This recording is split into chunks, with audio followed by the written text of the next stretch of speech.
Before we begin, I want to mark a solemn anniversary. Today marks the 37th anniversary of the Tiananmen Square massacre. 37 years ago, millions of Chinese citizens peacefully asked for political reform, democratic openness, and basic human dignity. Their hope was met with attacks. The Chinese Communist Party unleashed the People's Liberation Army on peaceful demonstrators. Mothers lost sons, fathers lost daughters, and China lost an idealistic generation to the violence of June 4th, 1989. There has been no full accounting of those killed, imprisoned, or disappeared. The party still tries to erase a massacre the world must never forget. But Tiananmen cannot be erased. The enduring image of that day is the tank man, the solitary figure standing before a column of tanks. His courage reminds us that the desire for freedom is not Western, not foreign, and it's not imposed from the outside. It is universal. As I have said before, a choice has been made by all of us. You either stand with the tank man or you stand with the tank. There is no middle ground. Tiananmen is not a detour from this hearing. It is the key to understanding it. The same party that tried to crush truth at home now tries to chase truth abroad. The tactics have not changed. The technology has changed. The reach has expanded. But the purpose is the same: to make people afraid to speak the truth by almost any means necessary.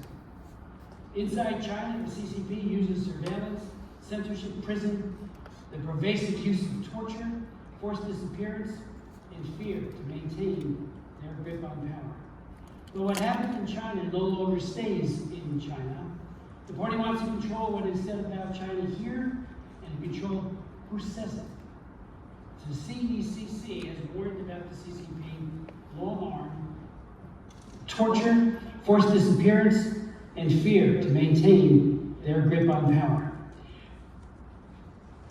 The CECC has warned about the CCP's long arm, as I said, for years.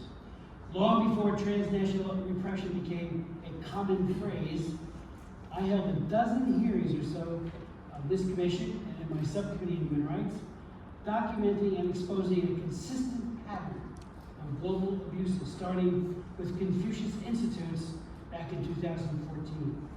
Over time, tactics have become more digital and more ruthless, detaining family members in China, doxing, the use of spyware, deep fakes, Hong Kong bounties, and illegal police stations right here in the United States. It is outrageous and unacceptable, and it absolutely must stop. Transnational repression is not only a threat to Americans, it's a broader, interconnected CCP strategy.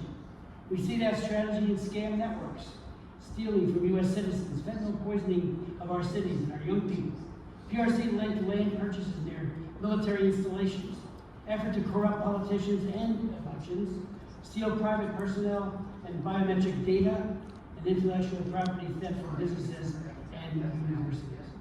I would note parenthetically, when I held a hearing on how Google, Microsoft, and Cisco were enabling the Chinese arm of repression in China by censoring what people could see when they did a Google search, my personal computer, my committee's computers were all hit. Everything was taken, and it was all traced to Beijing. That was in 2005. They have gotten far more effective at doing that kind of repression. Everything was done, and including personally identifiable information on me, and I'm not the only one. So many other people had the same thing happen. We see that strategy also in we replicate it in other countries as well. It's not just the United States; it's Canada and elsewhere. These may all look like separate problems, but they share a common purpose: exploit our openness, gather leverage, weaken our institutions, spread propaganda, and make Americans pay a price for standing up to Beijing. But I have news for them. We're not backing down. The members of this commission, the people who are here today, are very distinguished witnesses. We will never back down to this tyranny. Transnational repression is the most personal form of that strategy. It brings pressure campaigns to the doorstep of students, the journalists, dissidents, artists, survivors and family members. That is why state and local responses matter. The victim may first call the police. A student may go to a university official. A state attorney general may see the pattern. A state legislator may realize existing law does not fit the threat. So the questions are practical. Do local officials and officers recognize this threat? Do universities know how to protect their students? Do states have the tools they need? And does the federal government have a real strategy? And are we deploying enough of our capacity and capability to mitigate this threat? That's why I'm so proud to work with Chairman Sullivan, Chairman Merkley, and Jim Govern on the Transnational Repression Policy Act. This bipartisan, bicameral legislation would define the abuse, improve coordination, train officials, support targeted communities, and hold perpetrators accountable. Because victims need more than just sympathy. They need protection and a place to turn where those to whom they turn are well informed and equipped with tools to stop it. But let me make one point clear. A regime that fears a student's question, a refugee's protest, an artist's statue, or the simple memory of Tiananmen Square massacre is not strong. It's not a confident superpower. I remember when we did that hearing, we brought in the Google people. We had them testify, as well as Cisco, Microsoft, and Yahoo. And I put up on the board what you do in China when you put in the Tiananmen Square massacre. You got nothing but pretty pictures of people smiling and taking snapshots and videos there on the square. Nothing about the massacre or the protests. They live in a culture of denial, and that denial has to be eradicated. I would say that any so-called superpower that does that lives in fear, and they are very afraid. It makes them perhaps even more dangerous. But they are not operating out of a position of confidence or power. Fear in the hands of the dictatorship, like I said, is dangerous. It becomes coercion. It becomes censorship. It becomes repression. It crosses borders. It reaches right into our own communities. So our answer must be unmistakable. If the CCP threatens people here, there must be investigations and prosecutions. If it reaches across our borders to spread fear, there must be sanctions. If it takes family members hostage to silence a critic, which they do all the time, we will demand their release and expose the cruelty of that tactic. If it tries to censor a free people, we will defend and spread the rights of Beijing fears most. Spread of speech, freedom of speech, freedom of religion, freedom of assembly, and the right to tell the truth without fear. Because in the United States of America, like China, no one needs the party's permission to speak, to worship, to protest, to remember, or to be free. And that's why this hearing matters, and that's why having 4 very distinguished people testifying will help us get that message across. So thank you so much. Jim? Thank you very much. I want to thank my colleague from New Jersey, Congressman Smith, for his words and for his commitment to human rights, not only in China, but all around the world. And good morning, everybody. I want to welcome our witnesses and our guests to today's hearing on transnational repression. Today is June 4th, and as Co-Chair Smith pointed out, 37 years ago, the Chinese government directed the military to attack civilians who were exercising their right to freedom of expression to call for economic and political reform. Let us never forget those who bravely stood for freedom in Tiananmen Square and other cities, the mothers who never knew the fate of their children, and those who continue to tell the stories in the face of a government that seeks to silence them. And let us not forget that any society whose leaders are willing to use lethal force against peaceful protesters is a society at risk of losing its fundamental liberties. I am glad that the Commission continues to address transnational repression.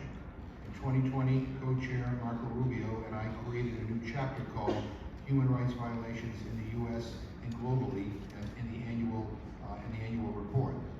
And CECC staff have just released a new special report on transnational repression.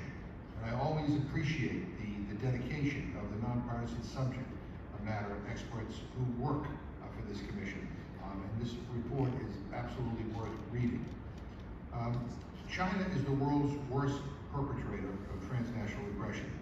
Freedom House lists the PRC with the most incidents, 319, since 2014. and that only accounts for reported incidents.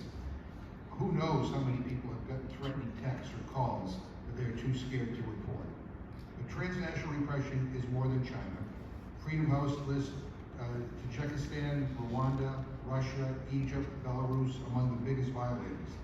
Last year, I chaired a Tom Lantos Human Rights Commission hearing highlighting the TNR by India, Pakistan, and Hong Kong. This afternoon, Co-Chair Smith and I convened, yesterday afternoon, Co-Chair Smith and I convened a hearing on Turkey, listed with 160 TNR incidences. You know, hearings are fine, but it really is time for action. Advocates tell us that their number one goal is to create a standard definition of transnational repression. And I am proud to join with CECC leaders, Senators Merkley and Sullivan, and Co-Chair Smith in sponsoring Transnational Repression Policy Act. It defines TNR in statute, strengthening efforts to counter it at the federal, state, and local level. This bill was first introduced in the House 3 years ago, but it's gone nowhere.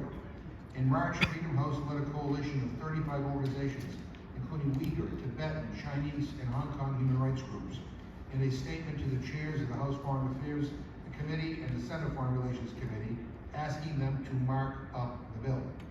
Foreign Affairs has scheduled 4 markups since that letter, but the Transnational Repression Policy Act never makes the agenda.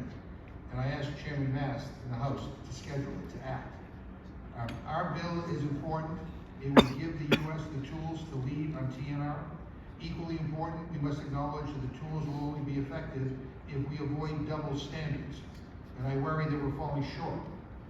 1, President Biden started and President Trump completed the rehabilitation of Saudi Crown Prince Mohammed bin Salman, who directed the murder of Jamal Khashoggi in Turkey. We lose credibility when the U.S. government grants impunity for transnational repression.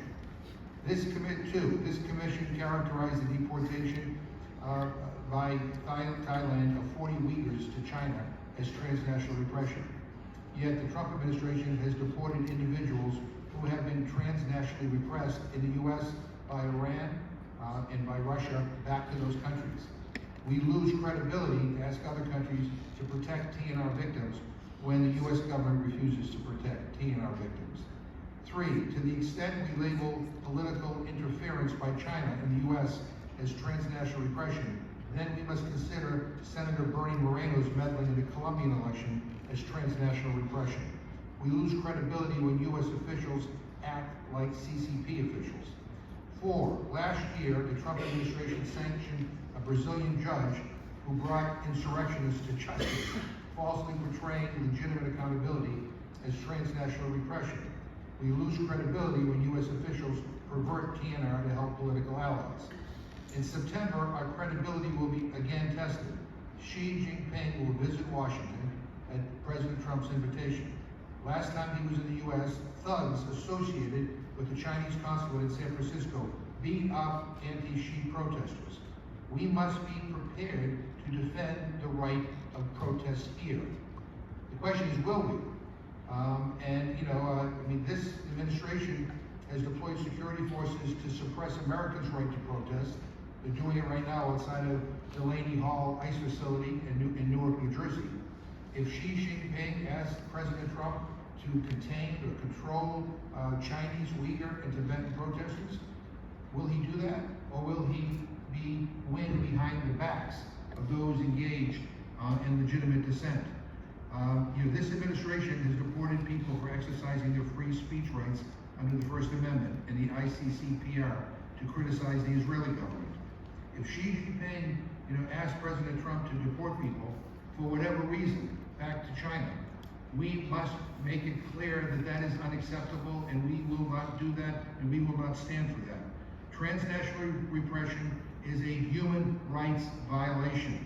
All human beings are entitled to the same rights, no matter where they live or how they feel about their government. And I thank the witnesses for being here today. I welcome the insight.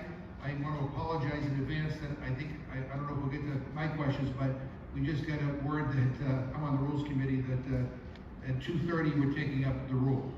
So anyway, frustrating, but I want to be here for your testimony, so thank you. I yield back.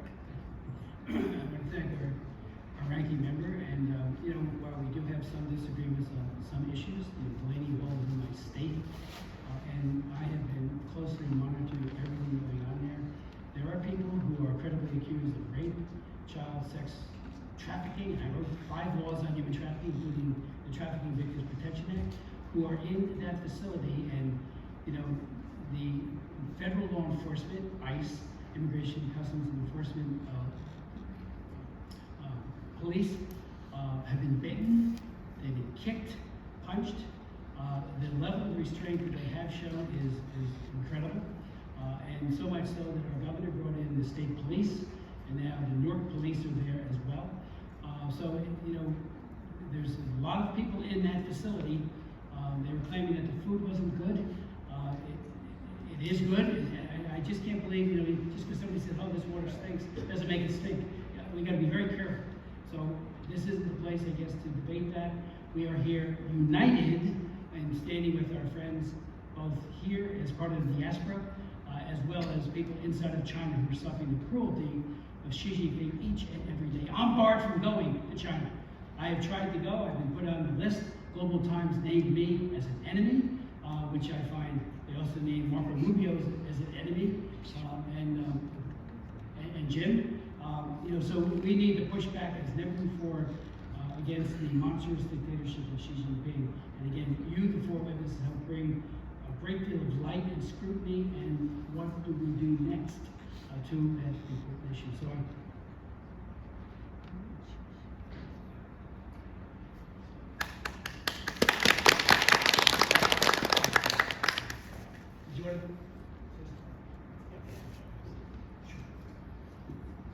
Thank you so much to my colleagues on the commission for all your leadership. I want to hone in on one particular issue when it comes to the people of the Republic of China, and that's the treatment of the Uyghurs and other ethnic minorities. This is a campaign conducted using digital threats, coercion, and essentially taking families hostage to enforce silence here in the United States, co-opting countries to detain exiles. And I've heard stories firsthand from the Uyghur population in my district. I hosted a town hall with members of the Uyghur community last year, and the top concern they brought up was transnational repression. And so here's some of what I heard. One quote from someone who wanted to remain anonymous was, "Our families do not face abstract threats, but we are enduring active, multi-layered, state-sponsored transnational repression by the Chinese Communist Party right now." One Virginian who many here may know, Rushan Abbas, spoke publicly about the mass internment camp system back in 2018, and within a week, her sister Gulshan was abducted by the Chinese government. She was subjected to a secret trial and sentenced to 20 years in prison without any due process. And on June 12th, she'll be turning 64, and this is her 8th birthday in a row spent in jail. Another constituent of mine shared how the Chinese government has also blocked communication between Uyghurs abroad and their relatives in China, and used families as leverage to prevent Uyghurs from speaking out. He said that my family and I have not been able to speak with our loved ones back home for 10 years. We still do not know what happened to them. We've been trying to get information through multiple channels, but we have not been able to communicate. My wife, who is a U.S. citizen, only learned about her aunt's death in China nearly a year after it happened. And my daughter even asked if we have any relatives at all because she can't speak to them. It makes people crazy, it makes people sad. It's a terrible situation. And I could keep going. We have story after story of transnational repression, the silencing of American citizens because of what's going on in Uyghur communities in China. And we will continue to speak out about this. We will not be silent, and we will certainly give those folks a voice. So thank you, and I yield back.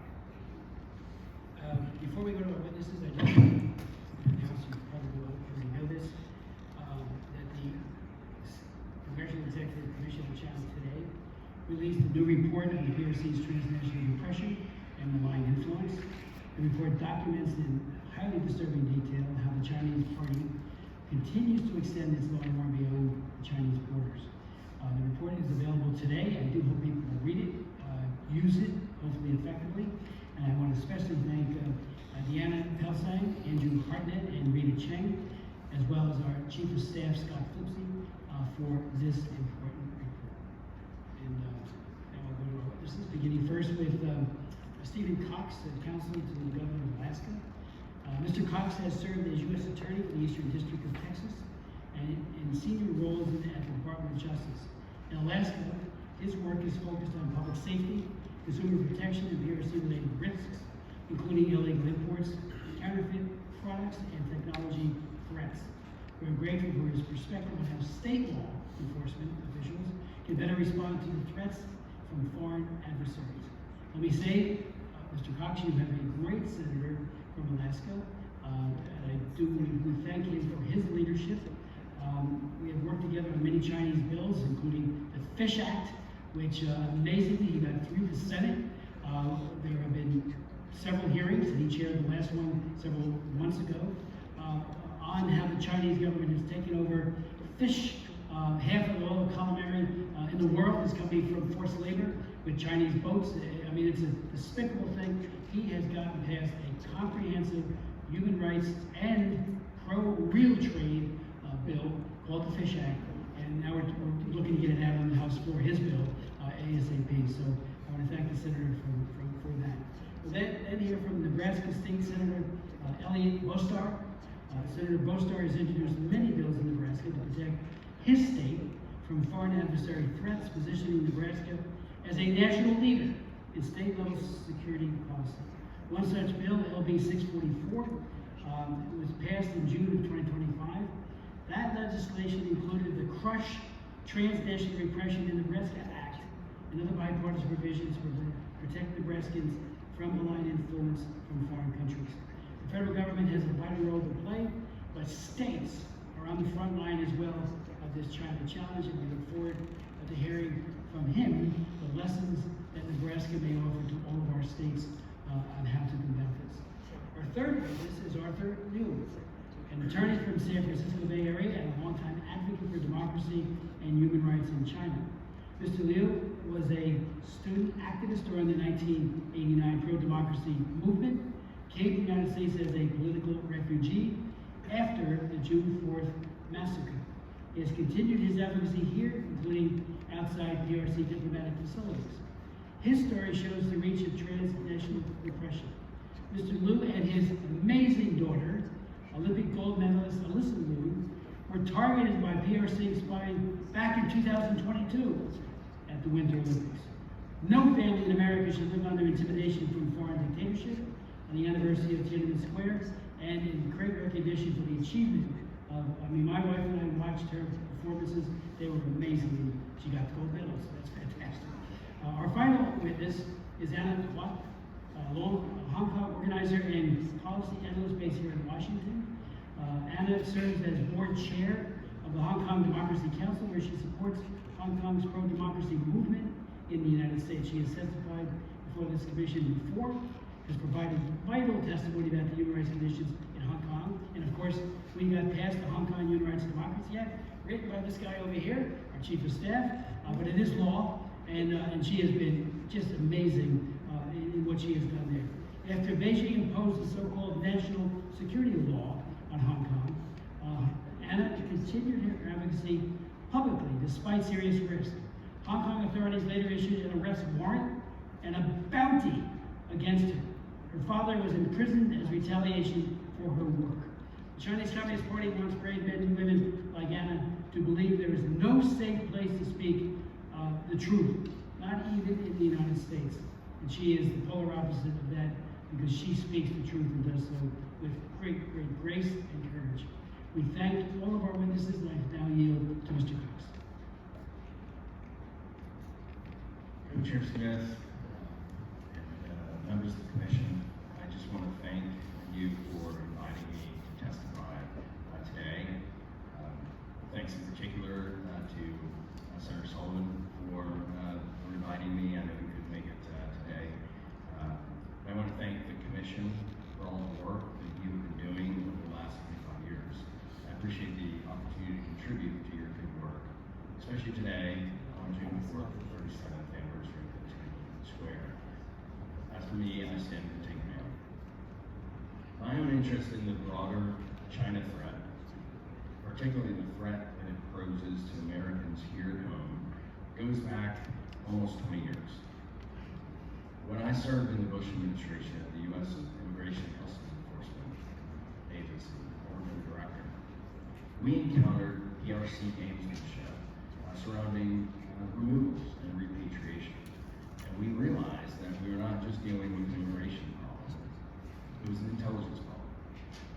During the first Trump administration, I served in the Department of Justice under Attorney General Jeff Sessions and Attorney General Bill Barr. And they carried on the China initiative. And we recognized that the PRC challenge touched nearly every dimension of American life, especially IP theft and commercial espionage. And most recently, when I served as Alaska's 28th Attorney General, I stood up a counter-China initiative to examine how we could respond using our own consumer protection authorities. And that work continues in my new capacity as counsel to the government. To my mind, for the first time, consumers are on the front lines of our geopolitical conflict with China. When I say consumers, I'm not just talking about families or individuals, I'm talking about businesses and governments as well. Virtually all of us and our connected technology that we use can become accessible. That is where state attorneys general can play an important role.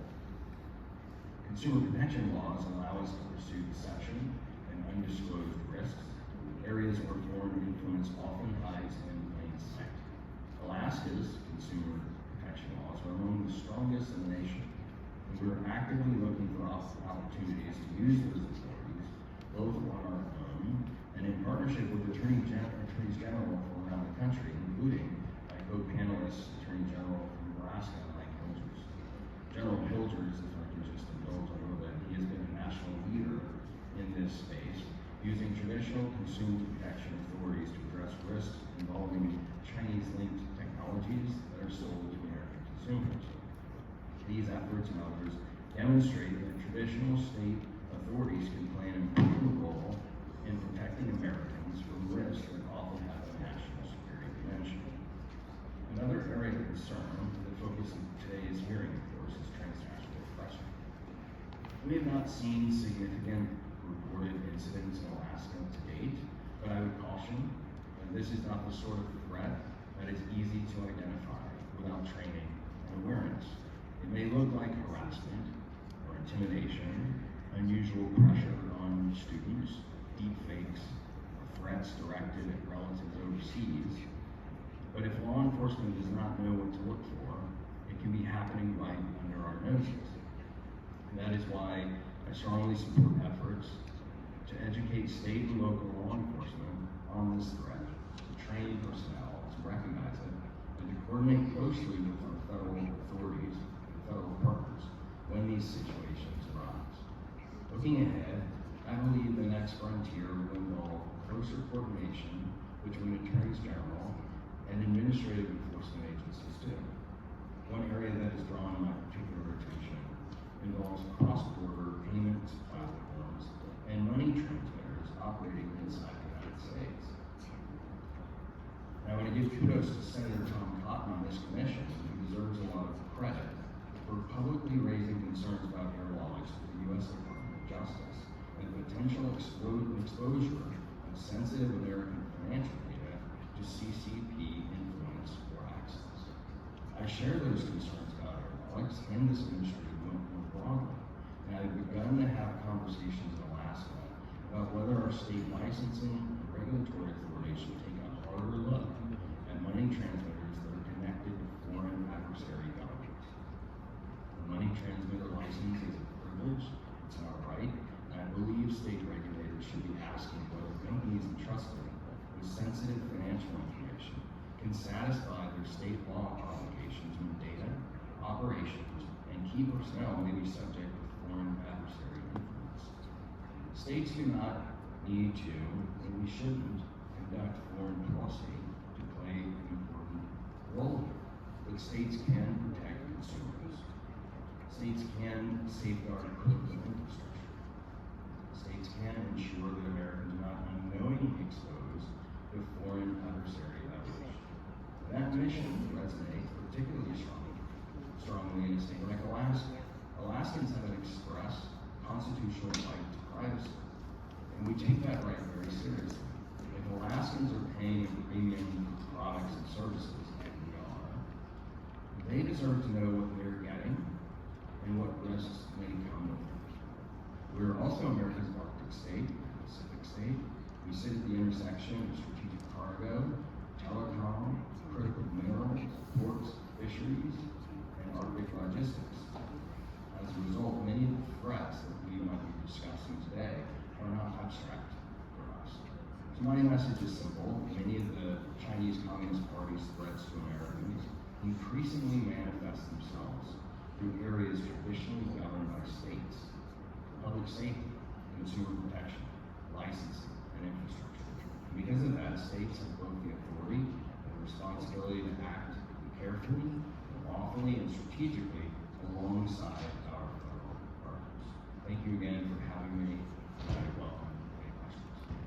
Thank you so very much, Mr. Cox, for your testimony and insights. I'd like to yield to Senator Person. Chair Smith, honorable members of the commission, thank you for the opportunity to testify today. Over the last 4 years, the Nebraska legislature has passed a slate of laws designed to protect Nebraskans from transnational repression, safeguard Nebraska's data and critical infrastructure, combat malign influence operations, and enhance resilience to protect the economy. Nebraska is home to the U.S. Strategic Command at Offutt Air Force Base, as well as numerous nuclear missile installations that make it a target for foreign adversaries.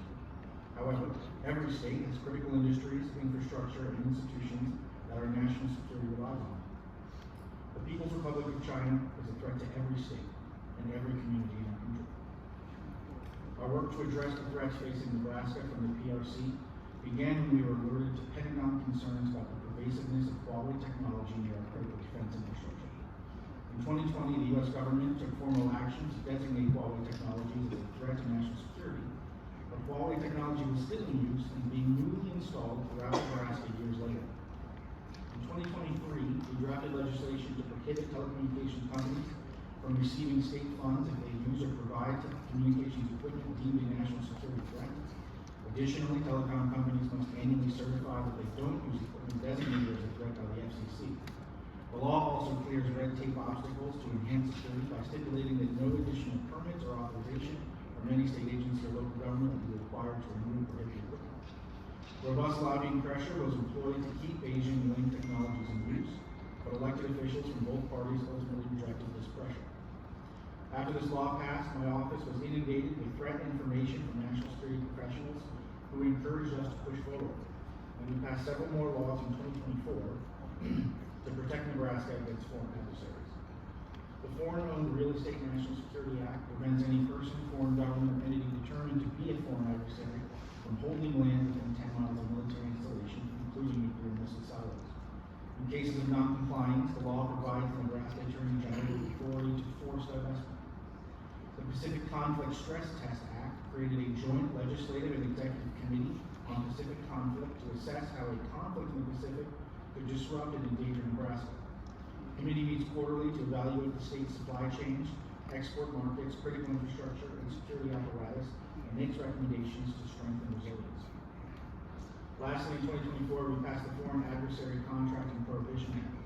Legislation prohibits companies controlled by foreign adversaries from procurement contracts involving communications technology, network systems, and critical infrastructure. As we worked to pass these laws, we learned about local government officials being contacted by the CCP, and we started to hear from victims of transnational repression. Reporting emerged regarding an alleged Chinese overseas service station operating in Omaha, highlighting the threat of intelligence activity and transnational repression within Nebraska. We sought to limit the CCP's ability to influence, manipulate, and hurt people in our state by introducing the Foreign Adversary and Terrorist Agent Registration Act and the Crush Transnational Repression in Nebraska Act of 2025. The Registration Act eliminates political, propaganda, and influence activities conducted by agents of foreign adversaries by requiring that they register with the Nebraska Attorney General. Any informational material they distribute must be notated with a conspicuous statement identifying it as such, and be submitted to the Attorney General in 48 hours. The legislation also stipulates that if an individual or entity is representing a principal designated by the Pentagon as a Chinese military company, they must begin all lobbying activities by disclosing that they are representing such a company that is a foreign adversary of the United States.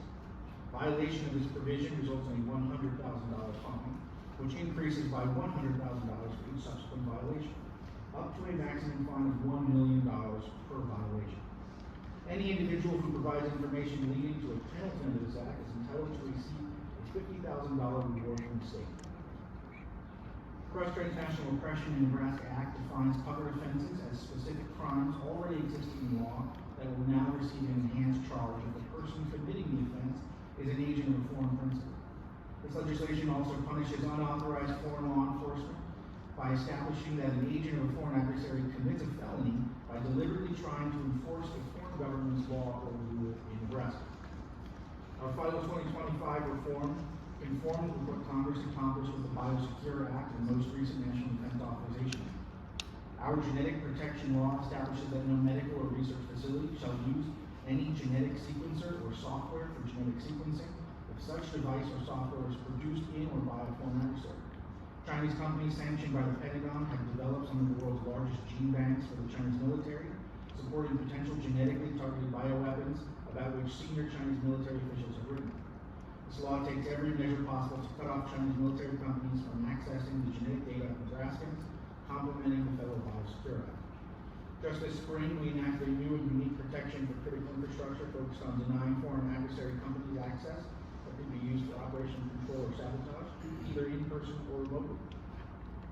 Furthermore, we codified new enhanced penalties for crimes that we define as bioterrorism, including bringing in different pathogens for the purpose of damaging our farmland.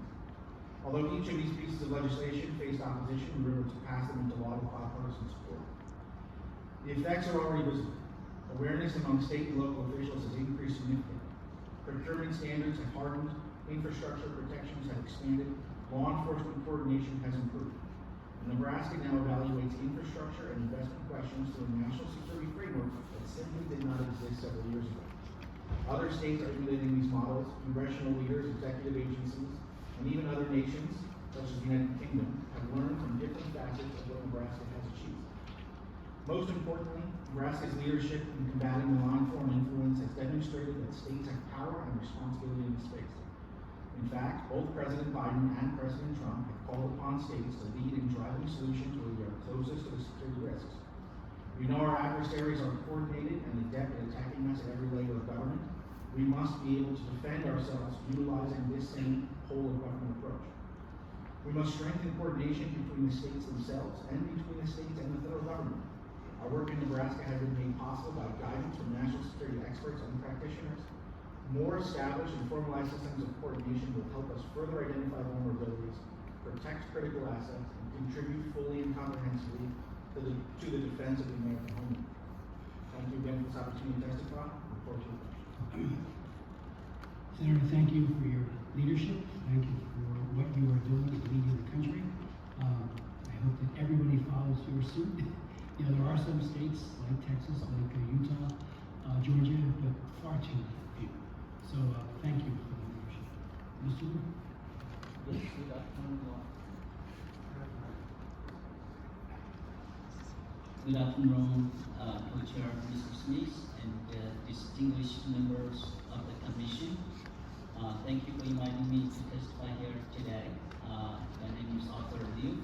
I came to the United States as a political refugee back in 1989 after the Tiananmen Square massacre.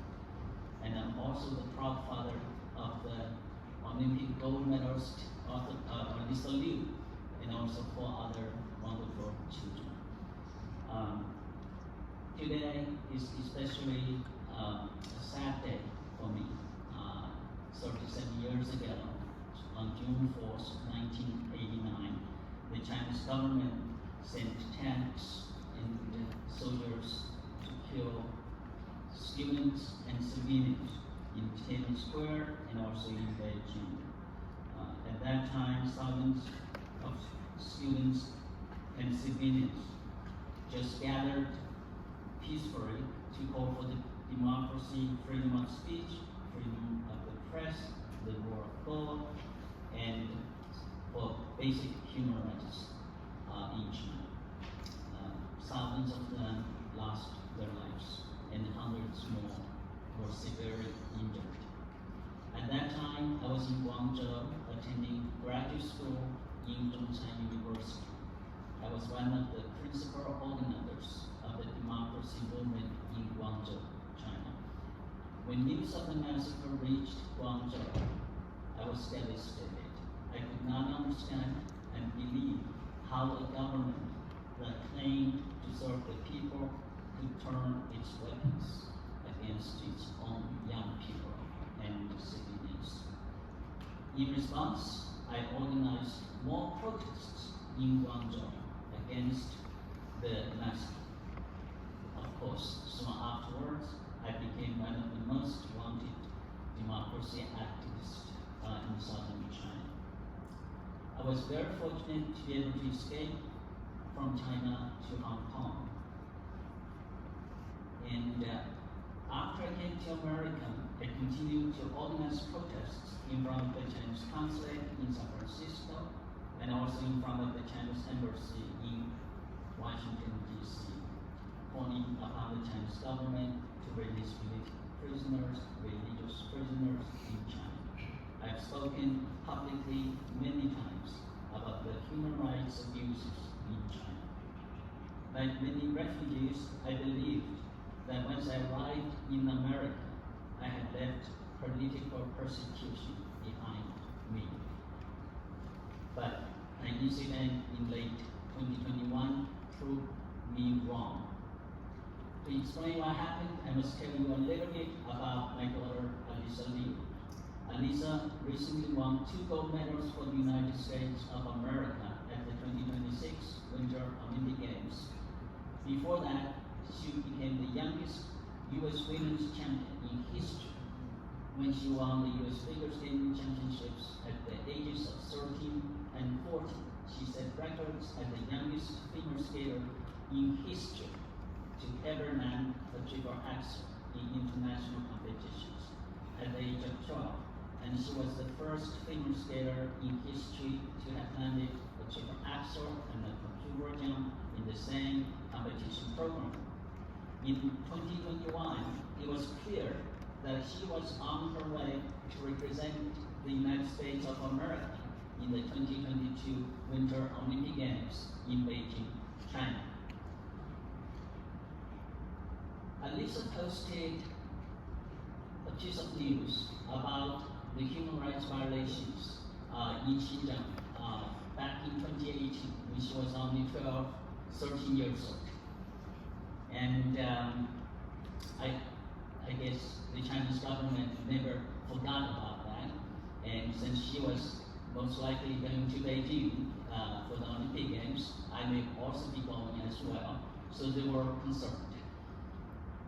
One day in late October, or early November in 2021, I received a phone call. The caller identified himself as an official from the U.S. Olympic Committee, and he told me that he was conducting international travel preparedness and needed my passport and Alisa's passport. He gave me a fax number for me to fax our passports to him. And I told him I would do it the next day. I never did. I was smarter than that. But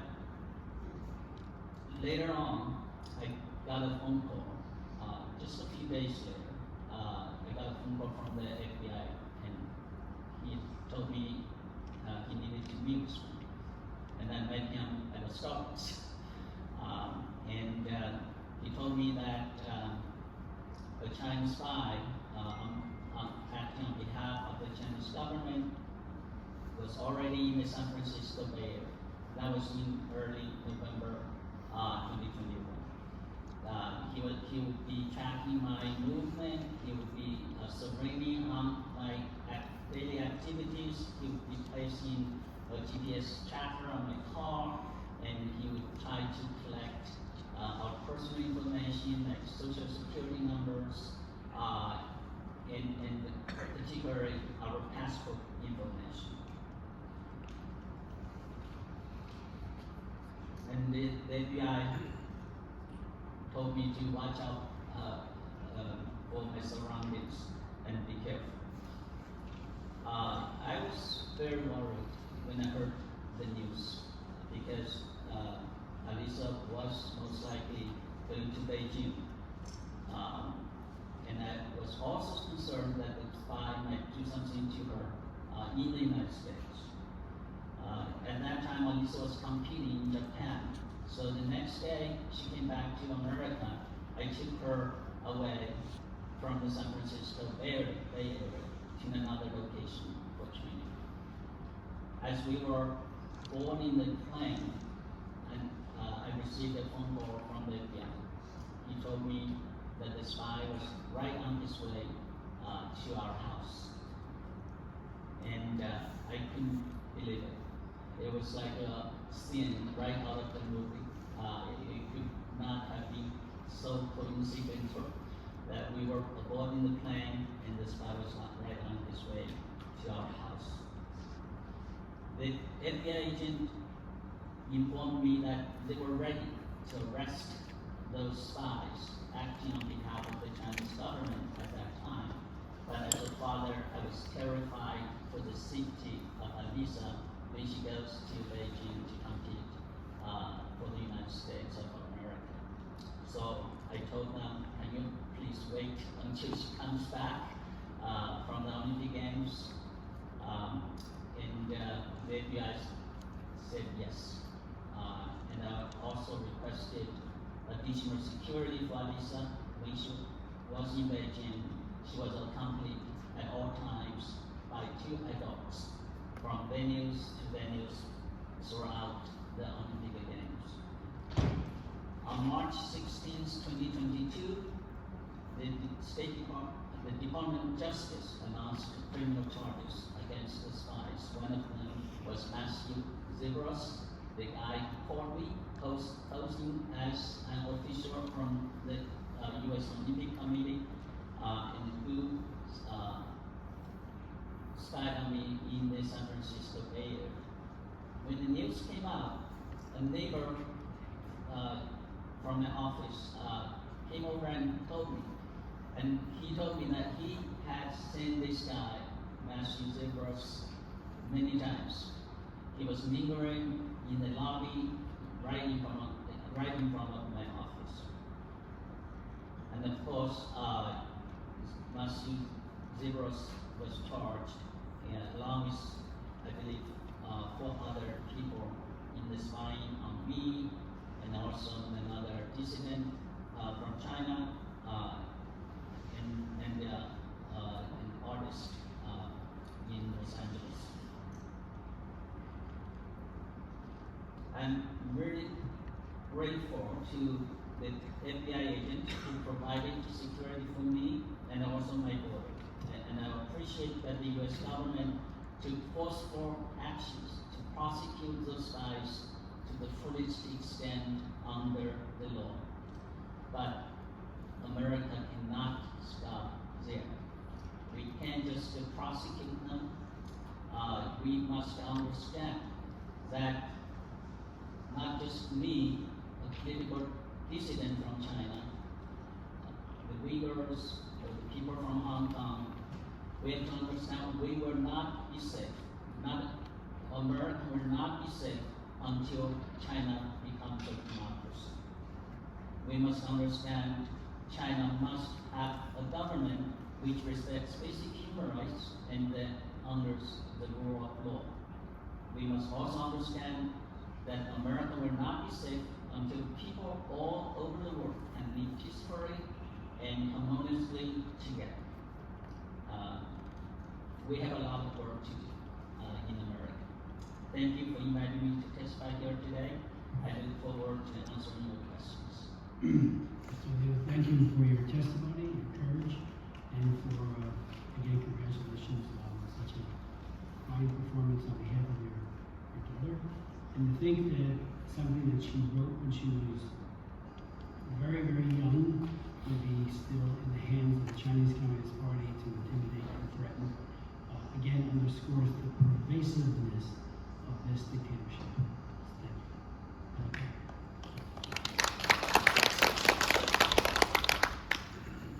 Members of the Commission, thank you for inviting me to share my experience as a target of intensifying transnational repression in the United States. In this battle against the Chinese Communist Party, a regime that fears opposition, feeling safe is a privilege. I am among hundreds of thousands of rights defenders in America who live every single day knowing we're being watched and threatened. All incidents of transnational repression I shared today took place on American soil. Together, they illustrate the varied tactics of the Transnational Repression campaign. I served as the executive director of the Hong Kong Democracy Council, a U.S. advocacy organization sanctioned by the PRC. In May of 2023, after I testified before this very commission on the loss of Hong Kong's political autonomy and its implications for the U.S., the regime swiftly retaliated by issuing a $1 million Hong Kong bounty on my head. My assets were frozen, and my passport was revoked, crippling my international advocacy work. More bounties were also later issued on American citizens and residents. The bounty put a huge target on my back. State media, pro-CCP extremists, and individual propagandists launched a coordinated campaigns to discourage the American public from associating with me. Explicit threats to hurt, kidnap, rape, and even execute me on American soil flooded my social media. The lawfare and digital threats became visible in November of 2023 during Chinese leader Xi Jinping's visit to the United States, when I organized protests against Xi and campaigned successfully to bar sanctioned chief executive of Hong Kong from entering the country. The regime decided to retaliate on the streets of San Francisco. Masked men assaulted fellow protesters with metal poles, while WeChat circulated my whereabouts on the streets of San Francisco. I escaped physical harm only because fellow protesters protected me. Local police were completely oblivious to the existence of transnational repression and refused to intervene. To this date, none of the perpetrators, including American nationals, have been convicted. And for the first time, I felt as if I had been transported back to the lawless streets of Hong Kong. Even though I was on the land of the free, I am not free. The online campaign and real-life violence achieved a chilling effect across America.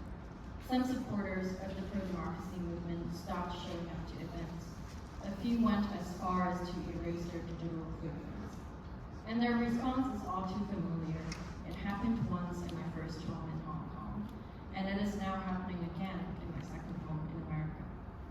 Nonetheless, I refused to back down.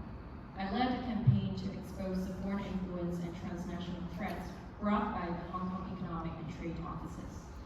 In response, the regime unleashed its cruelest weapon, psychological warfare. Last May, the regime arrested my father in Hong Kong.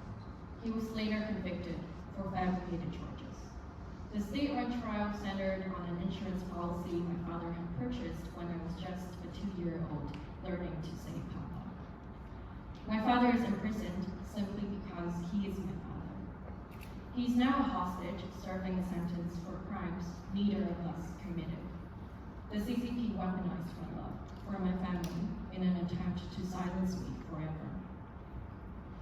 I speak to you today as my 70-year-old father sits in a cell 8,000 miles away. I speak as someone with a $1 million Hong Kong bounty on my head. I speak as a target of rampant transnational repression, and I speak as someone who is standing my ground to combat an urgent threat to American national security. When a hostile foreign power launches a centralized effort, spanning state agencies, united front groups, and individual extremists to silence people inside the U.S., the government must respond with centralized, coordinated mechanisms.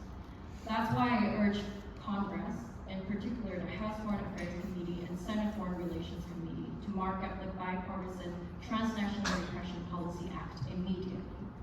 Passing Passing this legislation will provide the bedrock for building long-term cross-agency mechanisms that are necessary to protect America.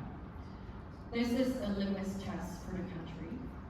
If the U.S. does not draw a hard line and act quickly, the PRC will continue to push our boundaries, from running secret police stations to co-opting state officials. States like Nebraska and Utah are gearing up to protect their people, and the nation should get ahead too.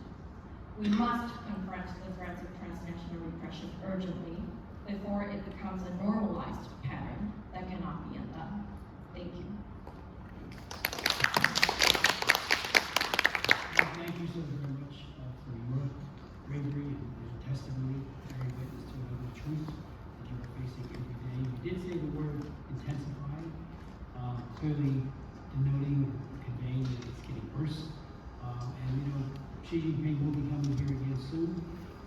We tried very hard when he came last time for the APEC summit, and it was like, and when you say the local police, you know, were oblivious to what was actually happening on the ground, that's got to change, and a federal law could help that. The state laws obviously help it with your own state police and other law enforcement assets, but it seems to me that we absolutely, I'm sure you will agree, we need a federal law. I have asked our chairman to mark up the bill. I thought it might be at our last markup, which just occurred, and it was not on there. I argued, as it turned out, not persuasively to do so. So I'm taking all of your testimonies back to the chairman. He's a good man, Chairman Mast, and his staff, and say, this has got to happen. It's got to happen now. The sooner it happens, the better, especially, and we saw it, you know, in San Francisco, the way so many people, I had hearings then and had press conferences, as you know, pointing out how brutal the people were. You know, some of them seemingly coming out of the trade mission there, which is, I have a bill that closed that thing down, but that too, that passed the House, never got through the Senate. Here we go again with that reprise. But, so we need this bill, and I'm sure you will agree with that. So we will push really, really hard. It's got to be done before Xi Jinping comes again, because that will be the pivot catalyst for them to unleash hell on the best of the bravest and the brightest who have come here from China. And many of those obviously are still in China, tribal members. So let me just, you know, you did say, Mr. Vostar, that with regards to the legislative senator, that there was some opposition, spaced opposition. Who was against what you guys were doing? So, thank you, sir, for the question. We've faced opposition from a number of sources, but what tends to be utilized the most in Nebraska is primarily corporate aligned opposition linked to Chinese interests and corporations. And I think fundamentally that's mostly the case because they have the most robust lobby presence in the state. And we see that consistently. Businesses themselves that are linked to China, as well as the associations that they belong to, consistently trying to fight progress when it comes to guarding against CCP threats. One example I'll use and give you that was sort of shocking at the time. Nebraska is obviously a pretty significant agricultural state, and when we were attempting to pass our foreign adversary registration requirements into law, we received thinly veiled threats from Smithfield, which is owned by the Chinese now, that if we went through with this and passed these bills, that there was the potential that they could shut down operations, disrupting the economy of Nebraska certainly, as well as food supply for the United States. And so that's just one example that we faced, but we faced many. Thank you for persevering. You know, I was just back in 1994. I was one of those who led the effort to link most favored nation status with trade to China. Bill Clinton, sadly, delinked human rights and trade on May 26, 1994. But on one trip to Beijing, I met with the U.S. Chamber of Commerce, and I couldn't believe how kowtowing they were to the Chinese dictatorship to get the next deal. That goes for Microsoft, Bill Gates, and all these other people who do anything to get the next deal and to continue their. We had Dennis Freedom testify here and talked about how the NBA just threw him out because he spoke about the Uyghurs. Again, another brave man, great basketball player, but a brave man, and he lost it all. Lost his whole career. And he said some of his fellow NBAers wanted to support him. They said, we can't. We don't want to lose, that NBA slot that we have. And, so it's amazing how corporate America just so capitulates so easily under the false impression that somehow China will matriculate from a dictatorship to a democracy if we just trade them. We know they'll become a more aggressive power with more capability, command and control right on down the line, if we give them all that capacity, which they've gotten. Chris Cox, you all recall, former member of Congress, did an amazing report back in the 1990s about how all the dual-use items that they were procuring that had ostensibly a civilian purpose, but also a very serious military purpose. So thank you for persevering against all of that pressure. But we've got to get a federal law and get more states to do the same with their laws and to resist that pressure. Because it has been shameful how the almighty buck has, you hold the dollar in front of some of these corporations. I had people that were part of the U.S. Chamber of Commerce in Beijing tell me they have 4 religious freedom here. Really? If you believe that, I'll sell you the Brooklyn Bridge. That just does not happen.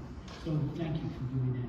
You did say, Mr. Cox, about and suggested that the central point is that consumers are at the front lines of the geopolitical conflict with China. Phones, apps, routers, cameras, payment platforms, cloud services, and connected services can become access points for PRC-linked data collection and leverage. Doesn't McAfee and some of the things that we all buy, I have McAfee, does that not protect against that, or are we being naive that somehow they could easily pierce that and get whatever they want? Thank you for the question. I wouldn't purport to be an expert on that kind of question, but I will say that I do think that the Chinese are technologically very advanced, and a lot of times our defenses are just keeping up with the black hats, and so I think it's right to be concerned, and I think this is why I think state AGs like the Attorney General Holgers and Attorney General Paxton and General Hoothmeyer have teamed up to target some of these consumer protection violations, where this technology has potential kill switches and backdoors that allow information that belongs to American citizens to go back to China. And we know that China has certain laws, like the National Intelligence Law of 2017, that requires severe penalties for cooperation by Chinese companies and individuals to cooperate with intelligence services like that on command. And so I think it's right to look into this, to investigate, and to bring righteous cases. We intend to do that in Alaska. Are we deploying sufficient number of federal assets to FBI, for example, to combat this, or would we need to beef this up significantly? I'll take that. Thank you for the question. I can't. I've worked with the FBI over the course of my career. I worked on the Fort Hood Commission with Judge Drexler. Worked for 5 state and federal law enforcement agencies over the course of my career, and I've never seen a law enforcement agency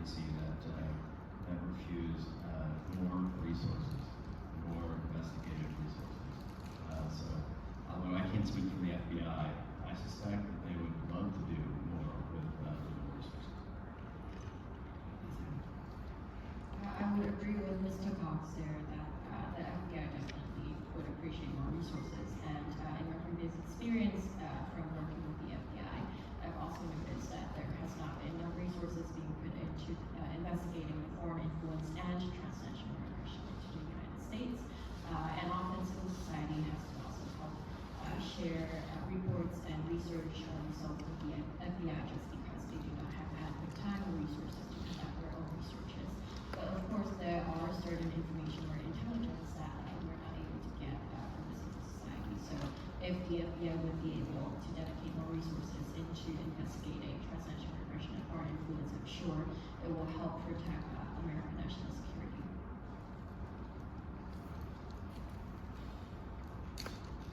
Let me just ask you if I could about the AI, which is transforming seemingly everything. What additional threat does that pose? This was not related to the Chinese as far as we know, but just yesterday my top sheriff told me how some young boys took pictures of two young girls, 14 years old, 13 years old, and then created a whole sex scenario with them. You know, it was all AI. But it's devastating. They found the kids and the two boys and they arrested them and they prosecuted. But I know in Europe and elsewhere that's being done now for diaspora, human rights advocates. Again, another devastating way of trying to demoralize and hurt people who speak out. How bad is that right now? And we see that getting worse.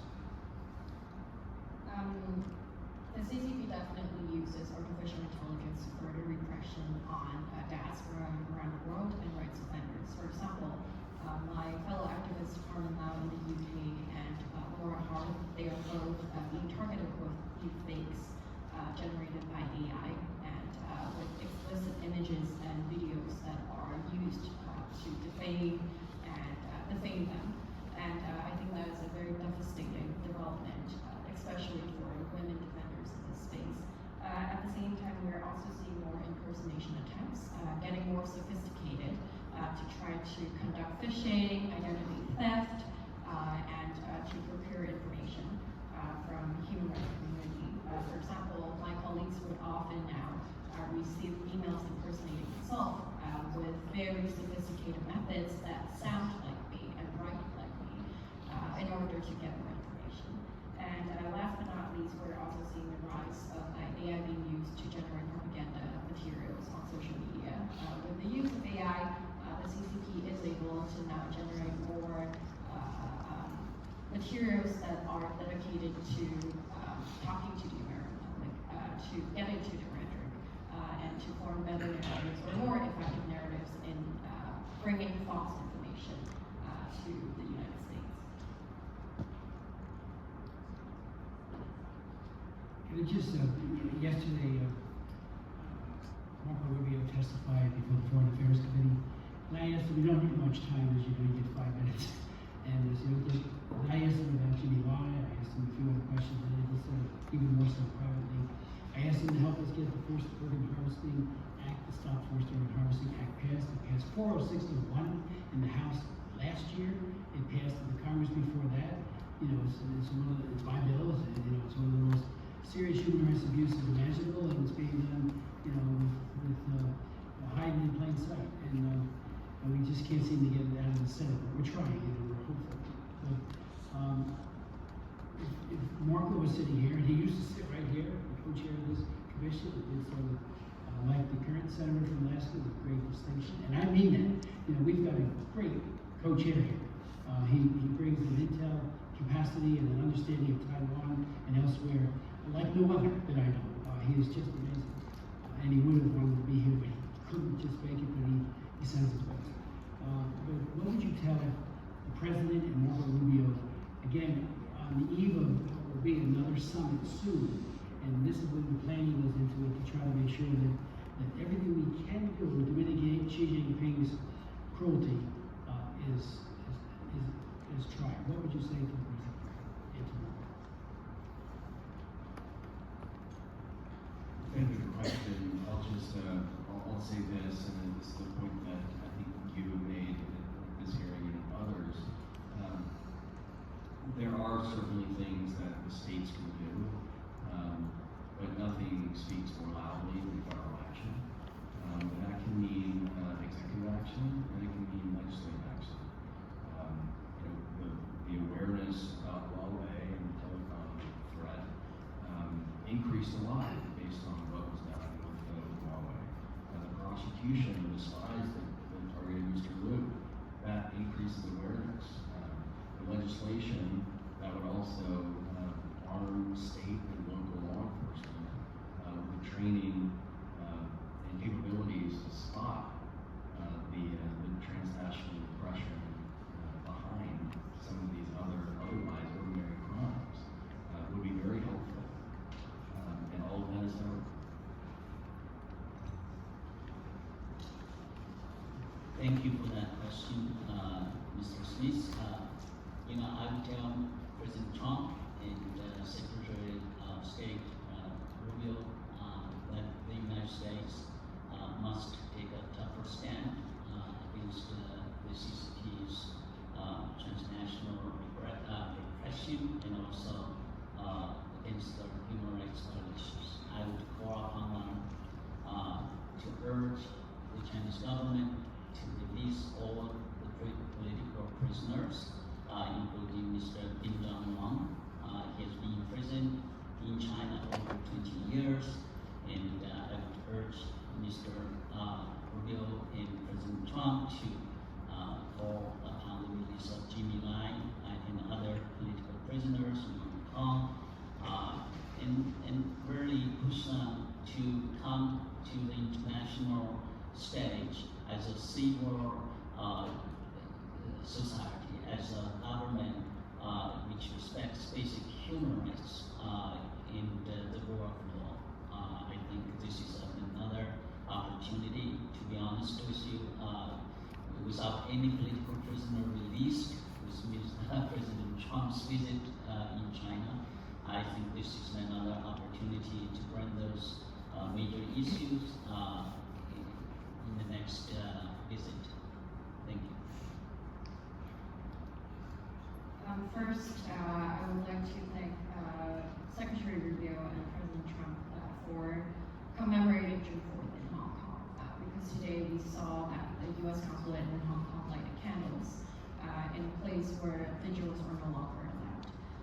And for Hong Kong, currently we have 1,946 political prisoners, and I would want to urge President Trump to seriously consider calling for the release of Jimmy Lai, Chong Tong, and other Hong Kong political prisoners. At the same time, the upcoming visit where Xi would be visiting DC, it would be the perfect opportunity to establish better TNR response. The last time Xi was in the United States, we have seen how it really opened up the devastating can of transnational repression.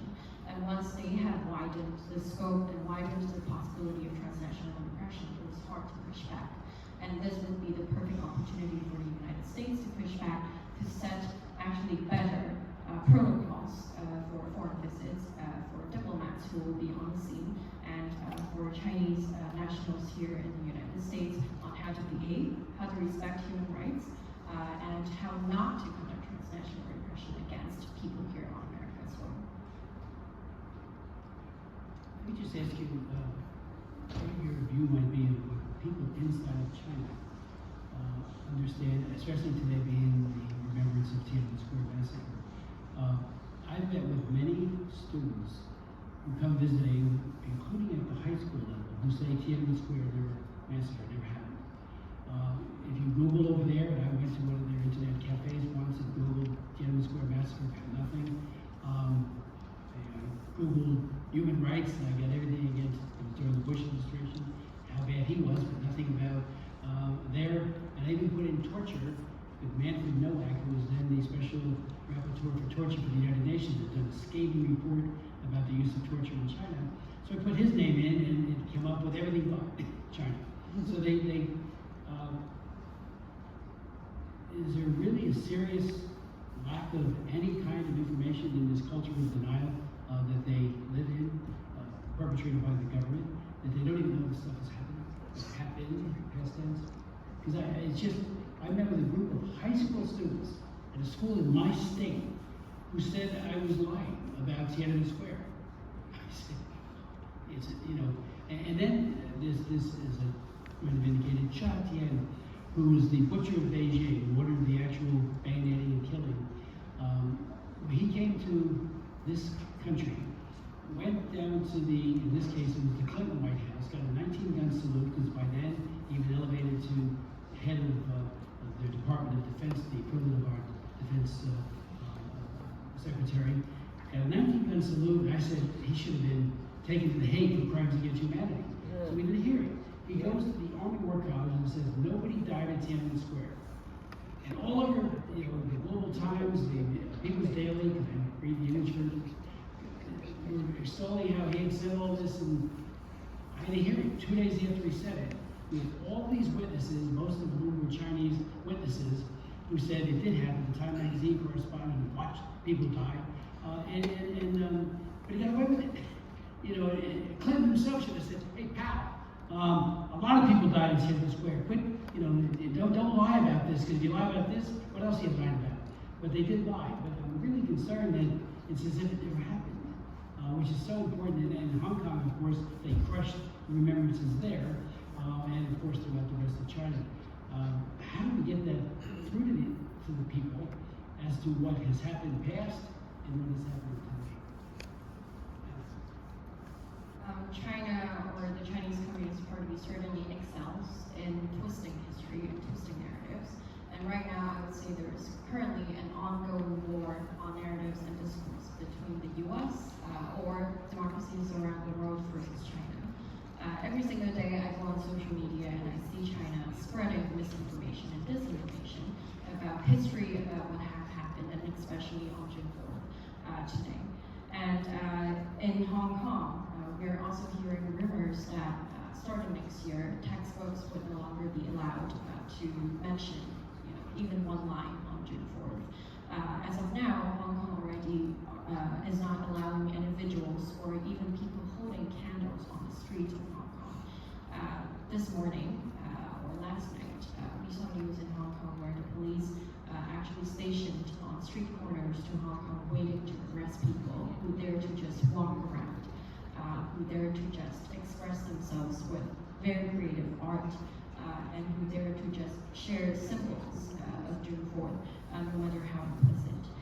So we're seeing that China is really being very harsh and zoning in on canceling or on erasing any moments of history, any memories of history. And that reminds me of a scholar currently in the United States, Rowena He, who specializes and extensively discusses the importance of remembering Tiananmen Massacre, because it goes beyond just the Tiananmen Massacre. It is about remembering the atrocities of this regime. It is about remembering the present of the crimes conducted by this regime. And it is most importantly remembering the people who have been sacrificing to fight for democracy and human rights in China. So I urge the United States and the American public to remember what has happened on June 4th of 1989, but also be cognizant of what is happening today on American soil. Thank you. I do have one final question, and again, I thank you for your time, your expertise, above all your leadership. The Chinese Student and Scholar Associations, and the PRC campus groups, there's talk of further networking with them. We saw it with the Confucius Centers, which were nothing but soft power instruments by the Chinese Communist Party. But in 2015, I chaired a hearing with NYU Chancellor Jeffrey Lehman, and I raised the issue about complicity with the Chinese propaganda organs and the whole, they were gifted a campus in Shanghai. Imagine that, the whole campus. And yet they were charging an exorbitant amount of money for tuition. And I asked them, who picks the students? The Chinese Communist Party? What's the selection process? If you're online, what can you go and visit? Can you talk about the Dalai Lama? I don't think so. All those things I asked them. And I also invited myself to go speak. And I actually got a visa, and he had me there to speak, and I always appreciated that. But it's the complicity of many of our institutions of higher learning to gain access. One of the most infamous of all was back in the early 1980s when Stephen Mosher at Stanford University, he broke the news about the one-child per couple policy and the use of forced abortion, and the fact that the government decreed brothers and sisters illegal, and that even with the one, you had to get birth authorized permission by the Communist Party to have that baby, otherwise you're forced to be aborted.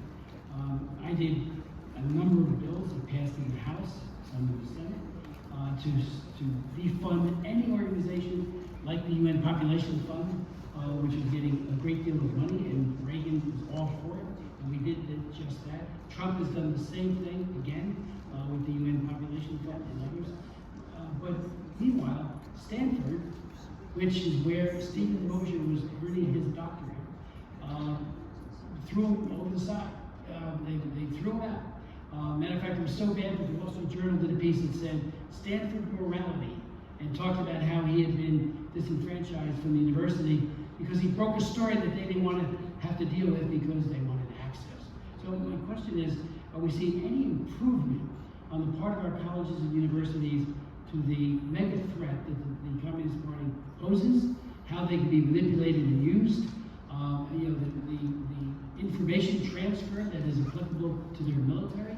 At the state level, you gentlemen are doing tremendous work, but we need to do more, seems to be on the federal level, on all of this as well. But I keep asking our universities, stop partnering with these individuals. Now, if they were free, partner away, but they're not. It's a dictatorship. And again, anything they glean technology-wise is going to be right into the military-industrial complex. So, if anybody would want to take a step with that with universities, yes. Thank you, Ted. So, in Nebraska, we're certainly making progress on the university front as far as attempting to decouple where we can those specific programs. But I think your question brings up a broader challenge that we face with all of this, which is it's always inconvenient to do what we need to do. Whether or not universities being gifted a new campus, or whether or not Chairman Xi is coming to the United States and not wanting to disrupt a possible deal.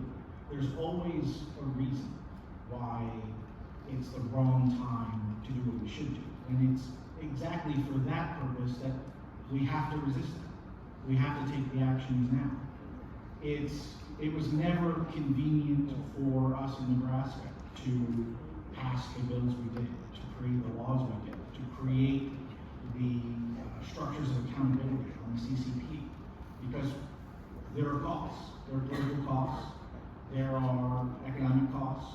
We've allowed ourselves to become so dependent and integrated on our adversaries that it is painful to do what we need to do and separate ourselves. But it's required because there's never going to be a convenient time to do it. And so, yes, I think we're making that progress, but there's so much more that we need to do. Co-Chair Smith, I'm actually an alumnus from the New York University, and I have a story to share. Back in 2019, during the pro-democracy movement in Hong Kong, I tried to organize a protest in support of people on the streets at NYU as an anonymous organizer.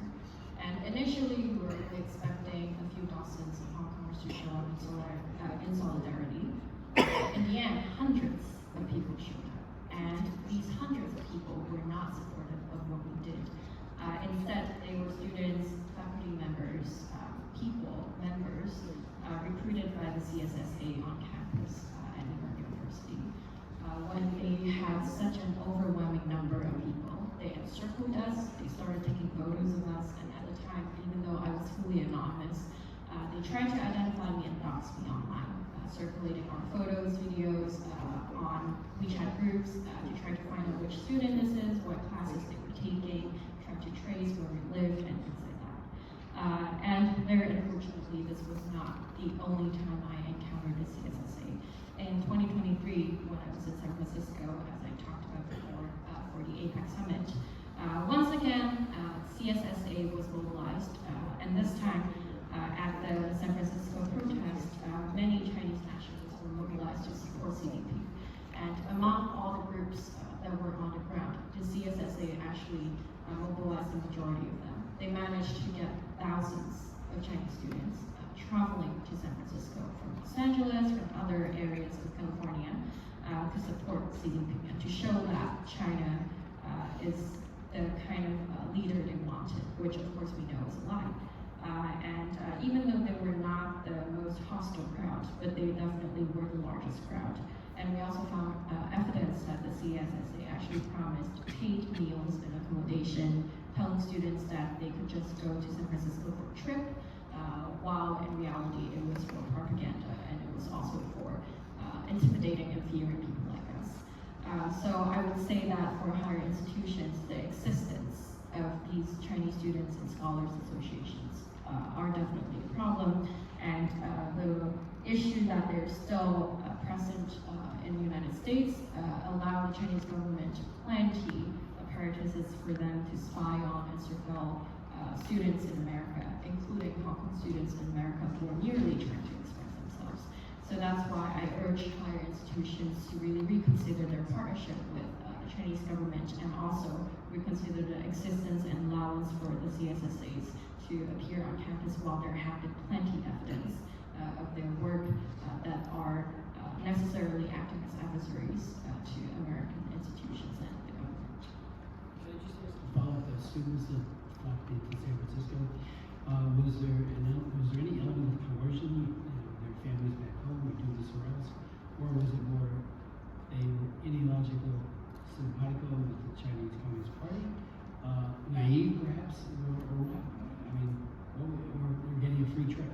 Yeah, I would say the majority of them actually are more naive. They're thinking that they're getting a free trip. It doesn't really matter if they go, they're just sending their waving flags. That's what we observed the most from their WeChat groups.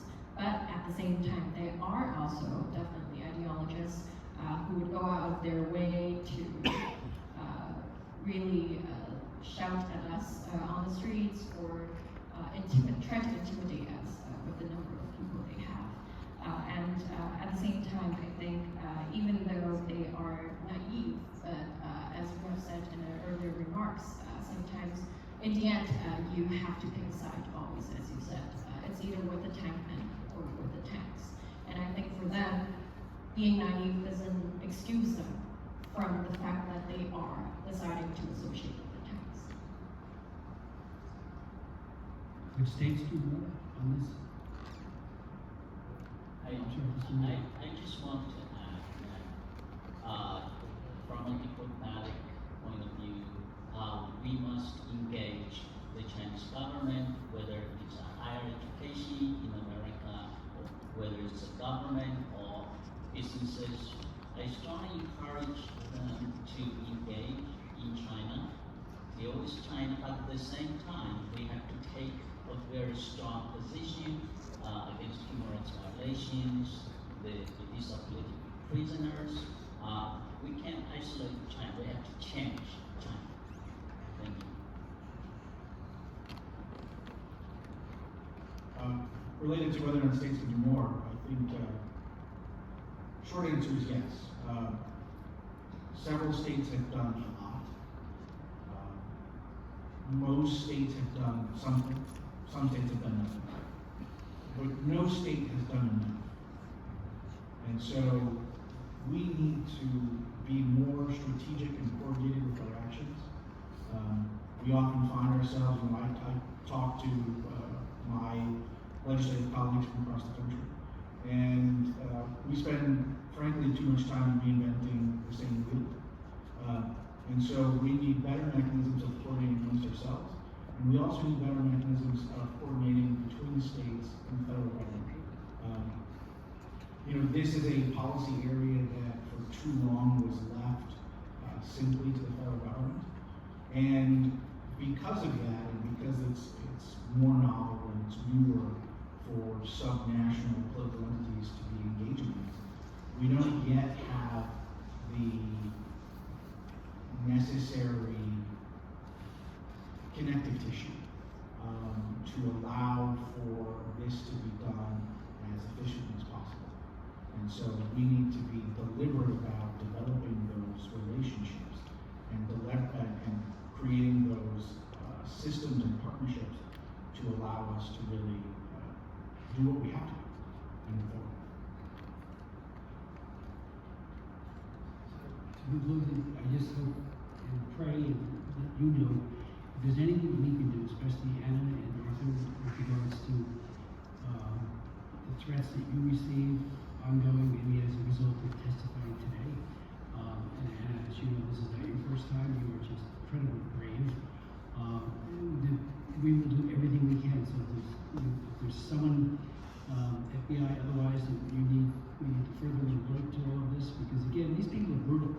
They are absolutely brutal. And I would reiterate my request to the Chinese Communist Party to allow me to lead a delegation to Xinjiang. I'd love to stop in Hong Kong as well and visit prisoners there. You know, even during the worst of the Soviet days, because I've been here since 1981, Frank Wolf and I, Congressman from Virginia, got into Perk Camp 35 in the early 1980s, where Sharansky and all of these great political prisoners were 1,000 miles outside of Moscow in the Ural Mountains. We talked to the Procurator General at a big human rights conference. He said, nothing to hide. We said, we want to go to the Perk Camp. It took 2 years. We got there. We interviewed every prisoner, and one by one we got prisoners out, and then of course the Soviet Union fell, and they all had it. But in terms of China, the Foreign Ministry said anybody who wants to go to Xinjiang can go there. So they were already attacking my Stop Forced Organ Harvesting Act at the embassy right here in town. Really, all lies, no, the lies are on your side. But then they also, almost the same week, it was the same week, said anybody who wants to go there. We did a letter immediately saying, we want to go. We want to go. We've asked repeatedly, so I'm asking again from the day it's here, knowing that you'll hear this. I want to lead a delegation, I want it to be bipartisan, to go to Xinjiang, to go to the camps, to raise these issues, and to do so very professionally, talk to prisoners without any fear of retaliation, and all of that. So that's, the request is again requested, because they already said, we have nothing to hide, anybody can come. We've been denied. Thank you. Does anyone want to add before we close? I don't want to keep you longer than your testimonies are outstanding, helps us to do more. Your